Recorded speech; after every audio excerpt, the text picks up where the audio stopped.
नमस्कार दोस्तों, एक बार फिर से स्वामी विवेकानंद कंपटीशन सेंटर के ऑनलाइन प्लेटफॉर्म पे आपका स्वागत करता हूं, हार्दिक अभिनंदन करता हूं। हम राजस्थान के इतिहास में चौहान वंश के बारे में बात कर रहे थे और पिछली क्लास में हमने विग्रहराज चतुर्थ की बात की थी विशेष रूप से। आज उसी क्रम को आगे बढ़ाते हैं और आज हमारे जो चौहान वंश की जो क्लास है और उसमें हम जो अजमेर के चौहान पढ़ रहे थे, आज उसमें एक इम्पोर्टेंट शासक की चर्चा करते हैं और उस शासक का नाम है पृथ्वीराज चौहान तृतीय। उस शासक का नाम है पृथ्वीराज चौहान तृतीय। किसी परिचय का मोहताज नहीं है ये शासक। पृथ्वीराज चौहान तृतीय का परिचय देना पड़े ऐसी कोई नीड मेरे को लगती नहीं है। हम अजमेर के चौहान में पढ़ रहे हैं और अजमेर के चौहान वंश में आज हमारा जो टॉपिक रहेगा वो रहेगा पृथ्वीराज चौहान तृतीय। याद रखना, इस पृथ्वीराज चौहान तृतीय की पहली बात बता रहा हूं, ये अजमेर के चौहानों का। कहाँ के चौहानों का?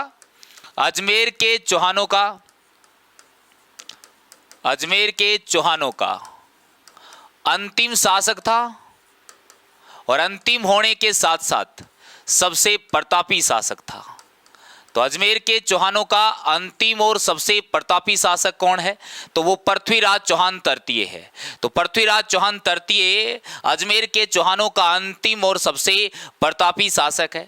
उसके बाद बात करें इस पृथ्वीराज चौहान तृतीय के बारे में, तो इसका जो शासनकाल है, पृथ्वीराज चौहान तृतीय का जो शासनकाल है वो 1177 से लेकर 1192 है।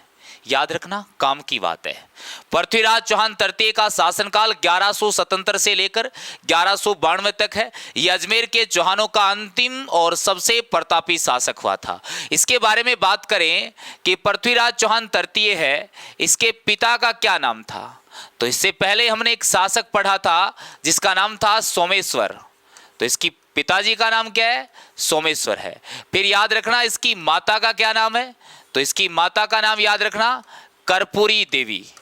और ये भी याद रखना, ये कर्पूरी देवी कहाँ की राजकुमारी थी? दिल्ली की राजकुमारी थी और दिल्ली के भी अनंगपाल तोमर की बेटी थी। यानी दिल्ली के अनंगपाल तोमर की बेटी है कर्पूरी देवी। ये कर्पूरी देवी सोमेश्वर की पत्नी और याद रखना पृथ्वीराज चौहान तृतीय की माता है। अजमेर के सभी शासकों में अब तक के सबसे प्रतापी शासक है पृथ्वीराज चौहान तृतीय। पिता सोमेश्वर, माता कर्पूरी देवी और ये किसकी? अनंगपाल तोमर की बेटी है। इसके बाद याद रखना इस पृथ्वीराज चौहान तृतीय के बारे में। और क्या याद रखना है? याद रखना इसका जो जन्म हुआ, माता का नाम, पिता का नाम पता चला, तो याद रखना इसका जन्म 1166 में अहिलवाड़ा गुजरात के अंदर हुआ था। इसका जन्म 1166 में अहिलवाड़ा गुजरात में हुआ और अब मात्र 11 वर्ष की आयु में ये क्या बन जाता है? शासक बन जाता है। 11 वर्ष की आयु में शासक बना, क्योंकि हमें पता है 1177 में शासक बना और 1166 में जन्म हो रहा है, तो मात्र 11 वर्ष की आयु में शासक बना। काम की बात है कि कितने वर्ष की आयु में जाके ये शासक बनता है। तो पृथ्वीराज चौहान तृतीय अजमेर के चौहानों का अंतिम और सबसे प्रतापी शासक है। याद रखना इसका शासनकाल 1177 से 1192। पिता सोमेश्वर है, माता कर्पूरी देवी अनंगपाल तोमर की बेटी थी ये। इसके अलावा याद रखना इसका जन्म 1166 में अहिलवाड़ा गुजरात में हुआ और 11 वर्ष की आयु में ये क्या बन जाता है? शासक बन जाता है। अब 11 वर्ष का बच्चा शासन व्यवस्था तो नहीं चला सकता। अब 11 वर्ष का बच्चा जब शासन व्यवस्था नहीं चला सकता तो इसके बाद क्या किया जाता है? कौन यहाँ का शासन संभालता है उसके बारे में बात करेंगे। यानी यहां तक की बात मैंने बताई आपको एक बार कि ये मात्र 11 वर्ष की आयु में शासक बन गया। इसके बाद क्या हुआ? जब 11 वर्ष की आयु में ही पृथ्वीराज चौहान तृतीय शासक बना। पृथ्वीराज चौहान तृतीय और पृथ्वीराज चौहान तृतीय जब मात्र 11 वर्ष की आयु में शासक बना तो इसकी सरक्षिका बन जाती है। और वो सरक्षिका कौन बनी? तो वो सरक्षिका बन गई कर्पूरी देवी। सरक्षिका कौन बनी? कर्पूरी देवी इसकी सरक्षिका बनती है। फिर इसका एक प्रधानमंत्री बनाया जाता है और इसका जो प्रधानमंत्री बना वो बना कदम्बवास। कदम्बवास या इसी को क्या कहते हैं? कैमास कहते हैं। तो कदमवास या कैमास क्या बन गया? प्रधानमंत्री बन गया, सरक्षिका बन गई कर्पूरी देवी, क्योंकि ये मात्र 11 वर्ष की आयु में ही शासक बन गया था। और साथ ही इसका एक याद रखना, क्या? सेनाध्यक्ष। और सेनाध्यक्ष याद रखना वो बनाया गया था भुवनमल को, ये कर्पूरी देवी का ही रिश्तेदार था। इसको क्या बनाया गया? यहाँ पे सेनाध्यक्ष बना दिया जाता है। तो 3 बातें बताई मैंने पृथ्वीराज चौहान तृतीय के बारे में, कि इसकी सरक्षिका इसकी माता कर्पूरी देवी बनी, इसका प्रधानमंत्री कदमवास या कैमास बना, और इसका जो सेनाध्यक्ष है ना वो बनाया गया किसको? भुवनमल को। मैंने बताया कब जन्म हुआ, कितने वर्ष की आयु में शासक बना, कौन पिता है कौन माता है, क्या विशेष है, और फिर सरक्षिका, प्रधानमंत्री और सेनाध्यक्ष। इसके बाद याद रखना पृथ्वीराज चौहान तृतीय की कुछ उपाधि हैं या कुछ उपनाम हैं। तो उपाधि और उपनामों का जिक्र करें पृथ्वीराज चौहान तृतीय के, तो याद रखना इसकी कौन कौन सी उपाधियां हैं और कौन कौन से उपनाम हैं। तो एक उपाधि जो इसकी याद रखनी ही रखनी है वो है राय पिथोरा। इसकी कौन सी उपाधि है? राय पिथोरा के नाम से किसे जाना जाता है? बहुत बार क्वेश्चन पूछा जाता है कि राय पिथोरा के नाम से किसे जाना जाता है, तब बताना कि राय पिथोरा के नाम से तो पृथ्वीराज चौहान तृतीय को जानते हैं, जिसका अर्थ होता है युद्ध भूमि में पीठ दिखाकर न भागने वाला।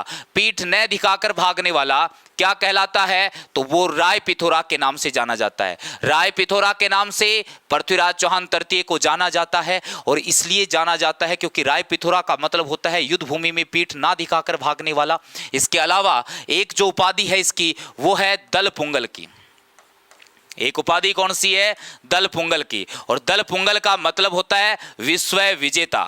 दल पुंगल का क्या मतलब होता है? विश्व विजेता के नाम से जाना जाता है पृथ्वीराज चौहान तृतीय को। इसके अलावा इसे हिंदू सम्राट भी कहा जाता है।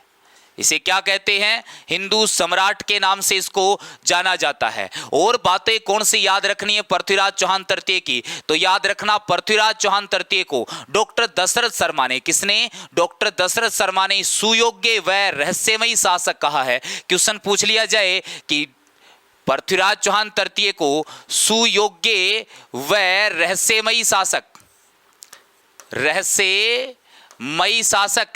किसे कहा जाता है? तो सुयोग्य और रहस्यमयी शासक के नाम से पृथ्वीराज चौहान तृतीय को जाना जाता है। ऐसा कहा किसने है? तो डॉक्टर दशरथ शर्मा ने कहा है। डॉक्टर दशरथ शर्मा ने इस पृथ्वीराज चौहान तृतीय को सुयोग्य व रहस्यमयी शासक कहा। इसे राय पिथोरा के नाम से जानते हैं, इसे दल पुंगल के नाम से जानते हैं, हिंदू सम्राट के नाम से इसे जाना जाता है। साथ ही याद रखना इसकी सरक्षिका कर्पूरी देवी, और इसका प्रधानमंत्री कदमवास या कैमास, और इसका सेनाध्यक्ष कौन है? भुवनमल है। इतनी बातें मैंने आपको बताई पृथ्वीराज चौहान तृतीय की। इससे और कौन सी बातें हैं पृथ्वीराज चौहान तृतीय की, उसकी चर्चा करते हैं इससे आगे। तो पृथ्वीराज चौहान तृतीय की इसके बाद कौन कौन सी काम की बातें हैं उन्हीं की बात करेंगे। आप तो बस कॉपी और पेन लेके साथ में बैठे रहे, पढ़ने में मजा आएगा, ये दावा है मेरा। पृथ्वीराज चौहान तृतीय, पृथ्वीराज चौहान तृतीय की और कौन सी बातें हैं? तो एक बात याद रख लेना, पृथ्वीराज चौहान तृतीय शासक बना तो किसका बेटा है? सोमेश्वर का। याद रखना सोमेश्वर से पहले जो एक शासक रहा था ना, उसका नाम था विग्रहराज। क्या नाम है उसका? विग्रहराज चतुर्थ। और विग्रहराज का एक बेटा था जिसका नाम था नागार्जुन। विग्रहराज का बेटा कौन है? नागार्जुन। ये बात तब की है जब पृथ्वीराज चौहान तृतीय क्या है? शासक है। पृथ्वीराज चौहान तृतीय शासक उसी समय की बात है। इसके खिलाफ विद्रोह कर दिया गया। और बात यह है कि इसके पहले सोमेश्वर, और सोमेश्वर से पहले एक शासक रहा था विग्रहराज चतुर्थ। इसी विग्रहराज चतुर्थ का बेटा है नागार्जुन। तो ये नागार्जुन इस पृथ्वीराज चौहान तृतीय का क्या लगा? चचेरा भाई था। ये नागार्जुन इसका क्या था? चचेरा भाई था। और इस नागार्जुन ने क्या किया? गुड़गांव पर अधिकार कर लिया। इस किस पे अधिकार कर लिया? गुड़गांव पे अधिकार कर लिया। और याद रखना इसका जो सेनापति था ना, वो था देवभट्ट। क्या नाम था उसका? देवभट्ट। यहां से पृथ्वीराज चौहान तृतीय की सेना आती है, गुड़गांव में युद्ध होता है, इसमें दमन कर दिया जाता है देवभट्ट का। और किसको हरा दिया गया? नागार्जुन को हराया गया। और इस प्रकार से पृथ्वीराज चौहान तृतीय ने नागार्जुन का दमन कर दिया 1178 के अंदर। याद रखना 1178। पृथ्वीराज चौहान तृतीय ने किसका दमन कर दिया? अपने चचेरे भाई नागार्जुन का। इस नागार्जुन का साथ दिया था इसी के चाचा अपर गांगे ने, यानी इसी के चाचा अपर गांगे ने किसका साथ दिया? तो वो नागार्जुन का साथ देता है। इस प्रकार से पृथ्वीराज चौहान तृतीय सबसे पहले किसका दमन कर देता है? तो अपने चचेरे भाई नागार्जुन का दमन कर देता है 1178 में, और नागार्जुन का साथ दिया अपर गांगे। तो हम ये कहेंगे अपर गांगे और नागार्जुन दोनों का दमन कर दिया। एक चाचा लगता है, एक चचेरा भाई है, और पृथ्वीराज चौहान तृतीय ने 1178 में इनका क्या कर दिया? दमन कर दिया। तो हमें पहला अभियान समझ में आया पृथ्वीराज चौहान तृतीय का कि पृथ्वीराज चौहान तृतीय ने सबसे पहले किसका दमन किया है? तो सबसे पहले उसने अपने चचेरे भाई नागार्जुन का दमन कर दिया। इसके बाद पृथ्वीराज चौहान तृतीय ने किसका दमन किया? तो याद रखना, पृथ्वीराज चौहान तृतीय ने इसके बाद भंडानक जाति का दमन किया था। तो ये शासक अजमेर का चौहान शासक कौन? पृथ्वीराज चौहान तृतीय। और पृथ्वीराज चौहान तृतीय ने अब की बार किसका दमन किया है? तो भंडानक जाति, एक विदेशी जाति थी, सतलज नदी के क्षेत्र में निवास करने वाली नदी जाति थी भंडानक जाति। तो मैं कह रहा हूं अब की बार किसका दमन किया जा रहा है? भंडानक जाति का दमन। तो ये भंडानक जाति, और ये भंडानक जाति है ना, ये कहां पर निवास करती है? तो ये हिसार और गुड़गांव के क्षेत्र में। ये कहां पर निवास करती है? हिसार और गुड़गांव के क्षेत्र में निवास करती है। कौन सी जाति? भंडानक जाति। ये अपने साम्राज्य का विस्तार करना चाहती थी अलवर और भरतपुर क्षेत्र में। तो अलवर और भरतपुर क्षेत्र में अपनी साम्राज्य का विस्तार करना चाहती है भंडानक जाति। ये रहती कहां पर है? ये हिसार और गुड़गांव के क्षेत्र में रहती है। तो पृथ्वीराज चौहान तृतीय ने क्या किया? बात 1182 में इस भंडानक जाति के ऊपर एक सेना भेजी और इसका क्या कर दिया? दमन कर दिया। क्वेश्चन ऐसे पूछा जाएगा, पृथ्वीराज चौहान तृतीय ने भंडानक जाति का दमन कब किया था? तो बताना, पृथ्वीराज चौहान तृतीय ने भंडानक जाति का दमन 1182 में। कब किया? 1182 में किया था। ये भंडानक जाति कहाँ रहती थी? तो हिसार और गुड़गांव के क्षेत्र में निवास करती थी भंडानक जाति। और इसने ये अलवर और भरतपुर वाले क्षेत्र में क्या करना चाहती थी? अपने साम्राज्य का विस्तार करना चाहती थी। और इस प्रकार से इसने इन भंडानक जाति का 1182 में क्या कर दिया जाता है? दमन। हमने इसके जो अभियान है पृथ्वीराज चौहान तृतीय के, उसमें सबसे पहले पढ़ा किसने अपने भाई नागार्जुन का दमन किया। नागार्जुन के बाद हमने बात की किसने दमन कर दिया? कौन सी जाति का? भंडानक जाति का। इसके बाद पृथ्वीराज चौहान तृतीय के संबंध किसके साथ कैसे रहते हैं, इसके बारे में बात करते हैं। किसने नागार्जुन का और भंडानक जाति का दमन किया, तो उसके बाद क्या स्थिति रही थी? तो इसके बाद के बारे में बात करते हैं। तो अजमेर का चौहान शासक तो कौन है? पृथ्वीराज चौहान तृतीय। अजमेर का चौहान शासक तो कौन है? पृथ्वीराज चौहान तृतीय। उसी समय एक राज्य पड़ता है जिसका नाम है महोबा। कौन सा राज्य पड़ता है? महोबा में एक वंश शासन कर रहा था और उस वंश का नाम था चंदेल वंश। महोबा में कौन सा वंश शासन कर रहा है? चंदेल वंश शासन कर रहा था। और चंदेल वंश का जो राजा था ना, वो था परमर्दी देव चंदेल। परमर्दी देव चंदेल यहाँ का शासक था। और परमर्दी देव चंदेल के दो सेनापति थे जिनका नाम था आला और उदल। क्या नाम है उनके? आला और उदल। दो सेनापति परमर्दी देव चंदेल के। ये चंदेल वंश महोबा में था और इसी महोबा के साथ संघर्ष रहा किसका? पृथ्वीराज चौहान तृतीय का। ये संघर्ष हुआ क्यों था, तो इसके बारे में बताता हूं कि अब भंडानक जाति का जैसे ही दमन किया, कौन सी जाति का? भंडानक जाति का जैसे ही दमन किया तो हुआ क्या? इस महोबा के और पृथ्वीराज चौहान तृतीय का जो राज्य था उसकी सीमाएं आपस में मिलने लग गई। तो पृथ्वीराज चौहान तृतीय की जो सेना है वो एक बार दिल्ली अभियान से वापस आ रही थी, यानी पृथ्वीराज चौहान तृतीय की सेना दिल्ली से वापस आ रही थी और उस घायल सेना के ऊपर परमर्दी देव चंदेल ने क्या कर दिया? हमला कर दिया। परमर्दी देव चंदेल ने क्या कर दिया? हमला कर दिया। और अब वापस पृथ्वीराज चौहान तृतीय ने इस महोबा के ऊपर आक्रमण कर दिया, या यूं कहें इस परमर्दी देव चंदेल के ऊपर आक्रमण कर दिया। बात थी 1182 की। कब की बात थी? 1182 की। और 1182 में एक युद्ध हुआ जिसे कहते हैं तुमुल का युद्ध। कौन सा युद्ध हुआ? तुमुल का युद्ध। और हुआ क्या था? यहां पर स्थिति खराब हो गई परमर्दी देव चंदेल की, क्योंकि परमर्दी देव चंदेल के जो सेनापति है ना आला और उदल, ये आला उदल परमर्दी देव चंदेल से नाराज होकर दरबार छोड़कर चले जाते हैं। हुआ क्या था? इस आला और उदल के पास एक घोड़ा था और वो घोड़ा एक बार परमर्दी देव चंदेल ने मांग लिया। आला और उदल के पास एक घोड़ा है, वो मांग किसने लिया? तो वो मांग लिया परमर्दी देव चंदेल ने। आला उदल ने देने से इनकार कर दिया तो परमर्दी देव चंदेल नाराज हो गया और आला और उदल को अपने दरबार से निकाल देता है। आला उदल यहां से छोड़कर चले जाते हैं और ये कन्नौज किसके दरबार में चले गए? जयचंद गढ़वाल के दरबार में चले गए। यानी ये दोनों यहां से छोड़कर चले गए किसके दरबार में? जयचंद गढ़वाल के दरबार में। और पीछे से पृथ्वीराज चौहान तरते ने महोबा के ऊपर आक्रमण कर दिया 1182 में और युद्ध हुआ कौन सा? तुमुल का युद्ध। परमर्दी देव चंदेल ने आला और उदल को वापस बुलाया और जैसे ही अपने स्वामी को संकट में देखा, आला और उदल वापस आ गए। और आला और उदल वापस आए तो आला और उदल इस पृथ्वीराज चौहान तरते के साथ युद्ध करते हैं और युद्ध करते हुए वीरगति को प्राप्त हो जाते हैं। ये सेनापतियों के कुछ जोड़े हैं, ये हमेशा ही याद रखने होते हैं। जैसे आला उदल किसके सेनापति? तो परमर्दी देव चंदेल के। बालक मदन किसके सेनापति? तो जयतर सिंह के। रणमल रतिपाल किसके सेनापति? तो हमीर देव चौहान के सेनापति थे।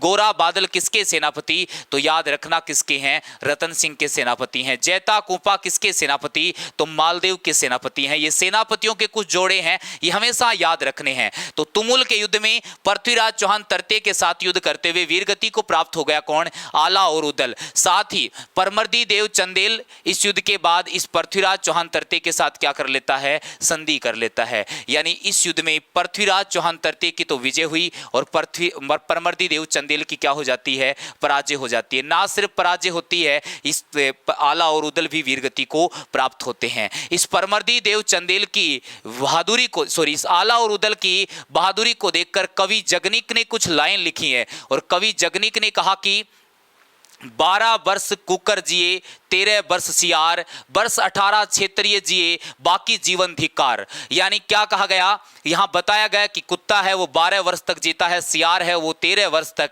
और क्षत्रिय है उसकी आयु तो 18 वर्ष तक की होती है। उसको जो जीना होता है वो 18 वर्ष तक जी चुका होता है, बाकी जो जीवन है वो तो धिक्कार है। तभी कहा गया है कि 12 वर्ष कुकर जिए, 13 वर्ष सियार, वर्ष 18 क्षत्रिय जिए, बाकी जीवन धिक्कार। ये जगनिक ने कहा था किसके बारे में? आला और उदल की बहादुरी के बारे में कहा था। आला और उदल वीरगति को प्राप्त हो गए थे किसके साथ युद्ध करते हुए? पृथ्वीराज चौहान तरतीय के साथ युद्ध करते हुए। और ये पृथ्वीराज चौहान तरतीय की 1182 की महोबा विजय थी। इसे क्या कह सकते हैं? पृथ्वीराज चौहान तरतीय की महोबा विजय कह सकते हैं। इसे क्या कहेंगे? तुमुल का युद्ध कह सकते हैं। इसे चंदेल वंश का दमन कह सकते हैं या इसे महोबा का दमन कह सकते हैं। ये परमर्दी देव चंदेल ने पृथ्वीराज चौहान तरतीय ने परमर्दी देव चंदेल को पराजित करके कर दिया। मैंने अब तक 3 बातें बताई पृथ्वीराज चौहान तरतीय की। मैंने कहा इसने नागार्जुन, अपने चचेरे भाई नागार्जुन का दमन किया, इसने भंडानक जाति का दमन किया, और इसने नंबर 3 पे कौन सी विजय प्राप्त कर ली?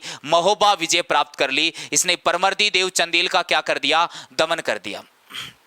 इसके बाद बात करते हैं कि परमर्दी देव चंदेल का दमन करने के बाद पृथ्वीराज चौहान तरते इसके अलावा क्या क्या करता है। लेकिन यहीं पर एक बात याद रख लेना, परमर्दी देव चंदेल ने एक नीति अपनाई थी जिसका नाम था दिग्विजय की नीति। कौन सी नीति अपनाई? दिग्विजय की नीति। इस दिग्विजय की नीति को अगर समझना हो तो ऐसे समझ लेना, अड़ोसी पड़ोसी को जीतकर अपने साम्राज्य में मिलाना।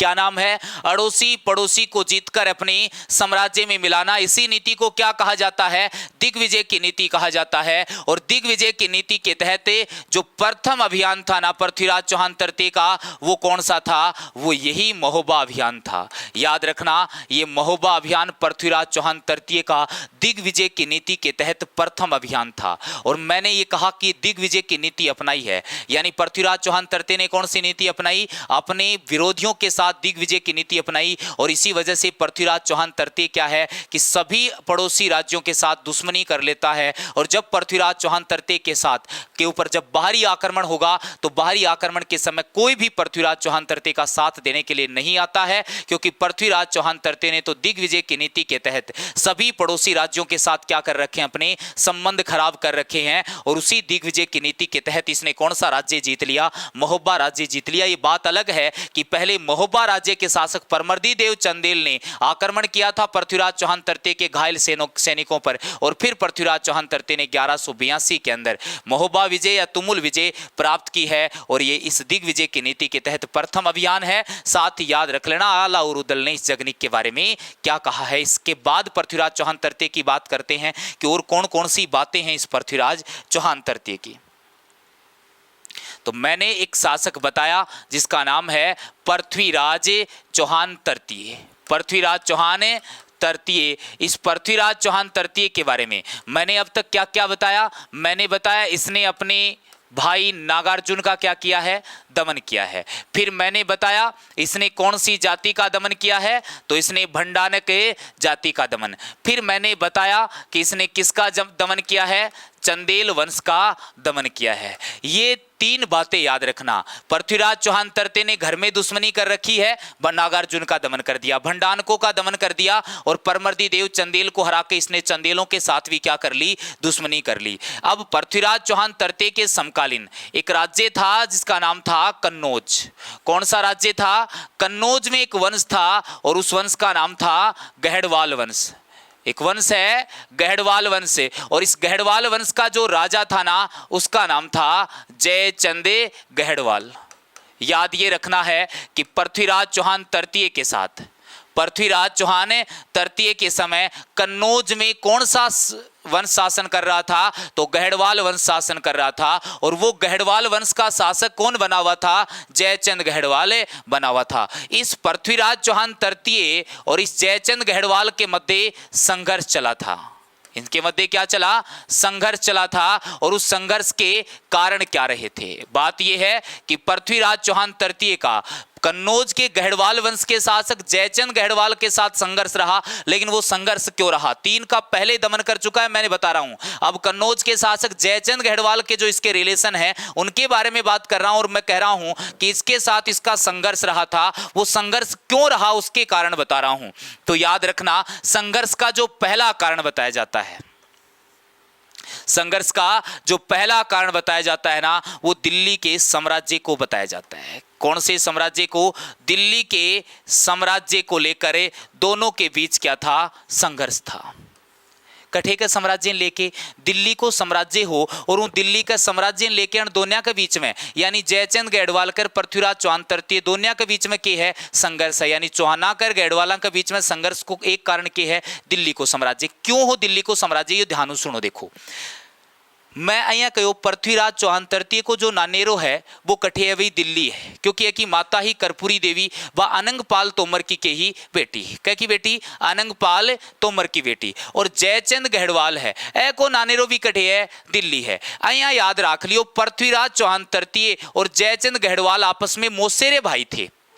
पृथ्वीराज चौहान तृतीय और जयचंद गहड़वाल आपस में क्या है? मौसेरे भाई हैं। अब बताओ, मौसेरा भाई जहाँ दोनों को नानो एक हो गो कोने हुआ है भाई? पृथ्वीराज चौहान तृतीय को और जयचंद गहड़वाल को दोनों को एक नानो है जना ही तो क्यों होया? ये मौसेरा भाई होया, मौसी का बेटा। तो अब क्यों हो कि कर्पूरी देवी को जो पिताजी है अनंगपाल तोमर यानी पृथ्वीराज चौहान तृतीय, उसका नाना जी अनंगपाल तोमर, उसके कोई भी संतान नहीं है। तो उसने अपना सारा का सारा दिल्ली का साम्राज्य किसको दे दिया? पृथ्वीराज चौहान तृतीय को दे दिया।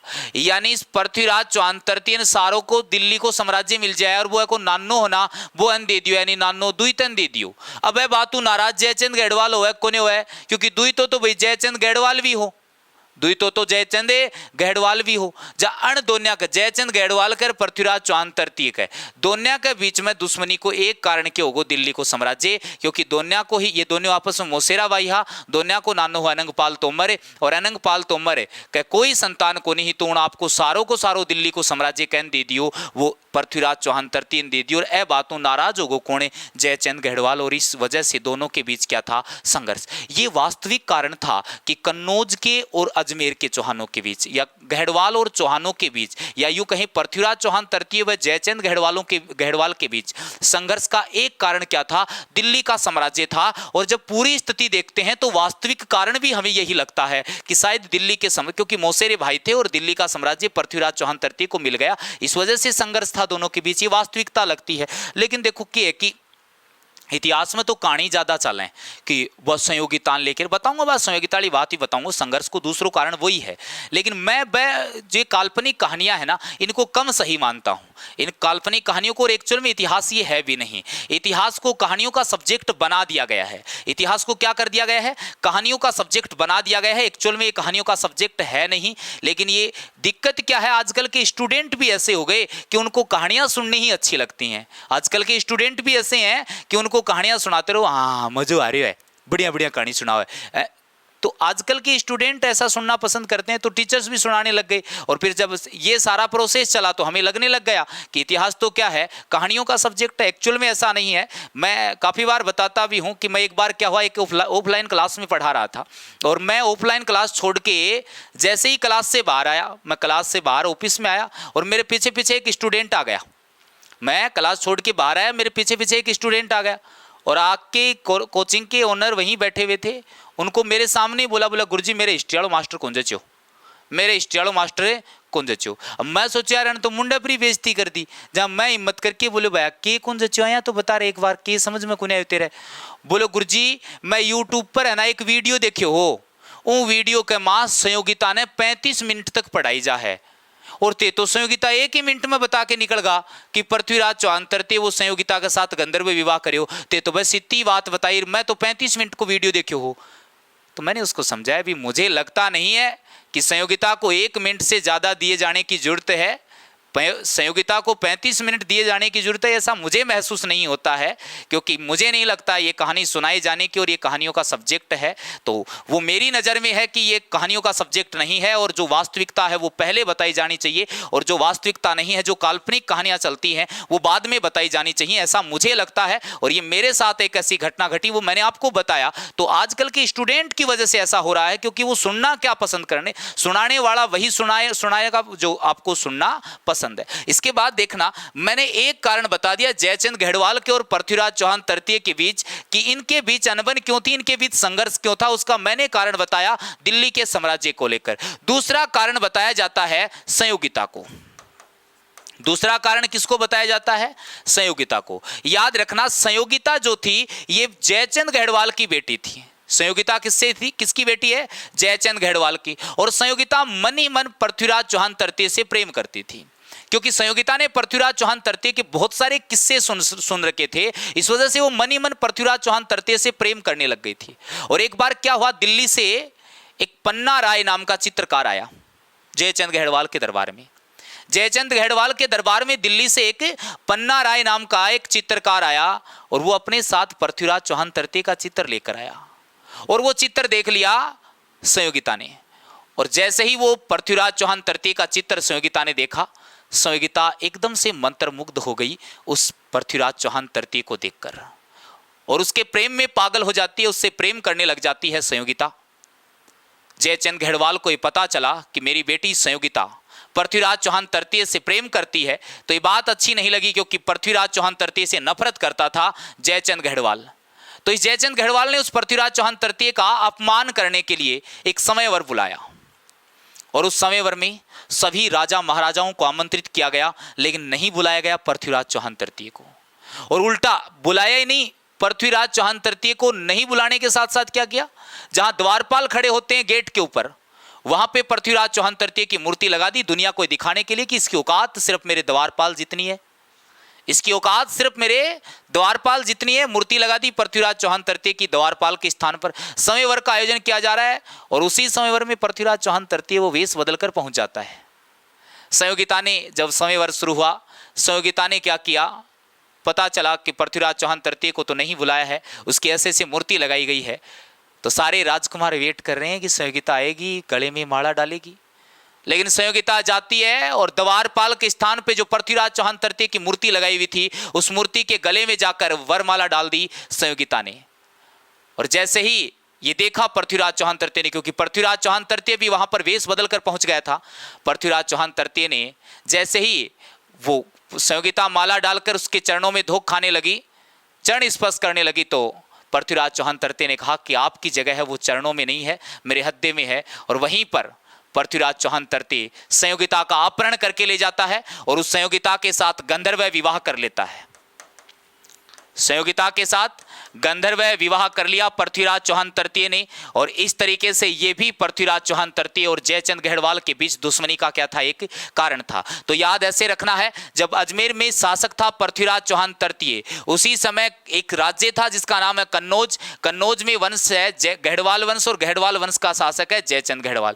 ये आपस में दोनों मौसेरे भाई हैं, इनके बीच दो दुश्मनी थी, अनबन थी। संघर्ष का कारण जो है वो एक दिल्ली का साम्राज्य बताया जाता है, कैसे था ये मैंने बता दिया, और एक बताया जाता है कि इस पृथ्वीराज चौहान तृतीय ने जयचंद गढ़वाल की पुत्री संयोगिता का अपहरण करके उसके साथ गंधर्व विवाह कर लिया था। इस वजह से दोनों के बीच क्या थी, दुश्मनी थी। मैंने क्या क्या बताया, नागार्जुन का दमन किया, भंडानक जाति का दमन किया, महोबा विजय प्राप्त की, चंदेलों का दमन किया, और दुश्मनी है पृथ्वीराज चौहान तृतीय की कौन से राज्य के साथ, कन्नौज राज्य के साथ, जयचंद गढ़वाल के साथ। इतनी बातें मैंने एक बार बताई। इससे आगे चर्चा करते हैं कि पृथ्वीराज चौहान तृतीय की दुश्मनी इसके अलावा किस किस के साथ रहती है, क्योंकि पृथ्वीराज चौहान तृतीय जो है ये सभी के साथ दुश्मनी कर लेता है, क्योंकि इसने एक नीति अपना रखी है, दिग्विजय की नीति, और उस नीति का सीधा सा मतलब यह है कि अड़ोसी पड़ोसी को जीतकर, यानी अपने आसपास के सारे क्षेत्र को जीतकर अपने साम्राज्य में मिला ले, ये सोच रखता है पृथ्वीराज चौहान तृतीय, और इसी वजह से इसने सभी पड़ोसी राज्यों के साथ दुश्मनी कर रखी है। मैंने नागार्जुन, भंडानक, चंदेल, कन्नौज का गढ़वाल वंश, इसके अलावा पृथ्वीराज चौहान तृतीय है, ये किसके साथ दुश्मनी करता है, इसका संघर्ष है। पृथ्वीराज चौहान तृतीय का जो संघर्ष है वो किसके साथ रहता है, इसके बारे में याद रखना। क्वेश्चन एक और मैंने एक बात मिस कर दी बीच में, क्वेश्चन आपके लिए है कि पृथ्वीराज चौहान तृतीय ने जैसे ही महोबा विजय प्राप्त की तो का वहां का प्रशासक किसे नियुक्त किया था। काम का क्वेश्चन है, याद रखना। पृथ्वीराज चौहान तृतीय ने जैसे ही महोबा विजय प्राप्त की थी तो उसके बाद महोबा का प्रशासक उसने किसको नियुक्त किया था, यह आपको कमेंट करके बताना है। आपको नहीं आएगा तो कमेंट में उसका आंसर दूंगा, लेकिन आप कमेंट करके बताओ कि पृथ्वीराज चौहान तृतीय ने महोबा का प्रशासक किसे नियुक्त किया था। मैं आगे बताता हूं कि पृथ्वीराज चौहान तृतीय का संघर्ष और किस किस के साथ रहा था। तो एक वंश था जिसका नाम था चालुक्य वंश, और चालुक्य वंश था गुजरात के अंदर। चालुक्य वंश कहाँ पे है, गुजरात के अंदर, और यहाँ पे शासक था भीमदेव द्वितीय। और भीमदेव द्वितीय है, इस पृथ्वीराज चौहान तृतीय के साथ भीमदेव द्वितीय का क्या रहा, संघर्ष रहा था। क्या कारण था इसके बीच संघर्ष का। पृथ्वीराज चौहान तृतीय के समकालीन गुजरात के चालुक्य वंश का शासक है भीमदेव द्वितीय, और इस भीमदेव द्वितीय के साथ पृथ्वीराज चौहान तृतीय का संघर्ष, तो इसे चौहान चालुक्य संघर्ष कह सकते हैं। इसे क्या कहेंगे, चौहान चालुक्य संघर्ष कहेंगे। इस संघर्ष का क्या कारण था, इसके बारे में बात करते हैं। तो याद रखना, इस संघर्ष का जो कारण है, पृथ्वीराज चौहान तृतीय का भीमदेव द्वितीय या चालुक्यों के साथ जो संघर्ष रहा, उसका पहला कारण है पृथ्वीराज चौहान तृतीय के पिता सोमेश्वर की हत्या किसके द्वारा की गई थी, तो वो भीमदेव द्वितीय के द्वारा। तो सोमेश्वर की हत्या भीमदेव द्वितीय के द्वारा की गई। ये इन दोनों के बीच संघर्ष का क्या था, एक कारण था। इसके बाद और क्या कारण है कि सोमेश्वर की हत्या के अलावा कौन सा कारण रहा, तो संघर्ष का जो दूसरा कारण है वो याद रखना, आबू की राजकुमारी थी। आबू की राजकुमारी थी, और उस आबू की राजकुमारी का नाम था इंचनी। और इस आबू की राजकुमारी इंचनी के साथ भीमदेव विवाह करना चाहता था, लेकिन इस इंचनी ने विवाह कर लिया किसके साथ, पृथ्वीराज चौहान तृतीय के साथ, और इस वजह से भी इस चौहान और चालुक्यों के बीच क्या थी, संघर्ष थी। और ये पृथ्वीराज चौहान तृतीय के साथ संघर्ष रहा। उसी दौरान भीमदेव द्वितीय ने नागौर दुर्ग के ऊपर अधिकार कर लिया, जो किसके अधीन आता था, तो वो पृथ्वीराज चौहान तृतीय, और फिर इस भीमदेव द्वितीय को पराजित करके नागौर विजय प्राप्त कर लेता है कौन, पृथ्वीराज चौहान तृतीय। तो इस प्रकार से ये पृथ्वीराज चौहान तृतीय की नागौर विजय थी। नागौर विजय के साथ साथ याद रखना, ये क्या है, चौहान चालुक्य संघर्ष है। चालुक्य शासक भीमदेव द्वितीय के साथ संघर्ष के इसके कितने कारण हैं वो मैंने दोनों बता दिए, क्योंकि भीमदेव द्वितीय ने ही सोमेश्वर की हत्या की थी, जो पृथ्वीराज चौहान तृतीय का पिताजी था। तो ये इसकी हत्या का क्या था, कारण था। तो इस वजह से इनके बीच संघर्ष था। और आबू की राजकुमारी इंचनी, जिसके साथ भीमदेव विवाह करना चाहता था, लेकिन उसने पृथ्वीराज चौहान तृतीय के साथ विवाह कर लिया, ये इसके बीच क्या था, संघर्ष का कारण था। तो मैंने बताया कि पृथ्वीराज चौहान तृतीय, पृथ्वीराज चौहान तृतीय है, ये दिग्विजय की नीति के तहत अपने आसपास का जितना भी क्षेत्र है उन सब के साथ क्या कर लेता है, ये दुश्मनी कर लेता है। अब इसके ऊपर एक बाहरी आक्रमण होगा मोहम्मद गौरी का। पृथ्वीराज चौहान तृतीय के ऊपर एक बाहरी आक्रमण होगा, और वो बाहरी आक्रमण जब होगा तो पृथ्वीराज चौहान तृतीय का साथ देने के लिए कोई भी नहीं आएगा। जब वो भारी आक्रमण होगा तो पृथ्वीराज चौहान तृतीय का साथ देने के लिए कोई भी नहीं आता है, क्योंकि इसने दिग्विजय की नीति के तहत अपने आसपास के सभी शासकों के साथ क्या कर रखी है, दुश्मनी कर रखी है। और पृथ्वीराज चौहान तृतीय के ऊपर उस मोहम्मद गोरी को आक्रमण करने के लिए जिम्मेदार बताया जाता है ना, वो भी जयचंद गढ़वाल को बताया जाता है कि वो आक्रमण करने के लिए किसने बुलाया था मोहम्मद गोरी को, तो नाम लिया जाता है किसका, जयचंद गढ़वाल को। और किस प्रकार से उस जयचंद गढ़वाल के साथ, जयचंद गढ़वाल के बुलाए गए मोहम्मद गोरी के साथ पृथ्वीराज चौहान तृतीय का संघर्ष रहा, उसकी बात करेंगे अगली क्लास में। आज के लिए इतना ही। और आज की क्लास में मैंने पृथ्वीराज चौहान तृतीय के बारे में बताया कि पृथ्वीराज चौहान तृतीय है, ये 1177 से 92 तक अजमेर का क्या रहा था, शासक रहा था। इसके अलावा ये मात्र 11 वर्ष की आयु में शासक बन गया। पिताजी सोमेश्वर है, माता कर्पूरी देवी है। इसके अलावा मैंने बताया कि इसकी संरक्षिका बनी वो कर्पूरी देवी, इसका प्रधानमंत्री कदमवास या कैमास, इसका सेनाध्यक्ष भुवनमल रहा था। इसे राय पिथोरा के नाम से जाना जाता है, इसे दलपुंगल के नाम से जाना जाता है, हिंदू सम्राट कहा जाता है। डॉक्टर दशरथ शर्मा ने इसे सुयोग्य व रहस्यमयी शासक की संज्ञा दी है। इसके अलावा हम इसके बारे में बात करें तो पृथ्वीराज चौहान तृतीय ने वो नीति अपनाई, दिग्विजय की नीति। इसके तहत इसने सभी के साथ दुश्मनी कर ली, जैसे अपने चचेरे भाई नागार्जुन का दमन कर दिया, इसने भंडानक जाति का दमन कर दिया। इसके अलावा इसने महोबा यानी चंदेल वंश का दमन कर दिया, तुमुल विजय प्राप्त करके परमर्दी देव चंदेल को पराजित कर दिया था। इसके अलावा बात करें तो कन्नौज के गढ़वाल वंश के साथ दुश्मनी कर रखी है, और गुजरात के चालुक्य वंश के साथ। तो अपने चारों तरफ इसने दुश्मन पैदा कर रखे हैं। और अब इसके ऊपर एक बाहरी आक्रमण होगा जिसका नाम है मोहम्मद गोरी। और मोहम्मद गोरी के रूप में जब पृथ्वीराज चौहान तृतीय के ऊपर आक्रमण किया जाएगा तो क्या स्थिति रहेगी, दो बड़े युद्ध होंगे, एक तराइन का प्रथम युद्ध और एक तराइन का द्वितीय युद्ध। तराइन के प्रथम युद्ध में किसकी विजय होगी, द्वितीय युद्ध में किसकी विजय होगी, और उन दोनों युद्धों के बाद क्या घटनाक्रम रहेगा यहां पे अजमेर के चौहानों में, उसकी बात करेंगे। आज पृथ्वीराज चौहान तृतीय के बारे में इतना ही। इससे आगे का जो पृथ्वीराज चौहान तृतीय है वो अगली क्लास में पढ़ेंगे। और अभी एक ही बात बची है पृथ्वीराज चौहान तृतीय की, इसका मोहम्मद गोरी के साथ संघर्ष। मोहम्मद गोरी से पहले की जो दिग्विजय की नीति के तहत इसके जितने अभियान रहे वो सारे मैंने बता दिए। आगे की चर्चा करेंगे अगली क्लास में। आज के लिए जय हिंद, जय भारत।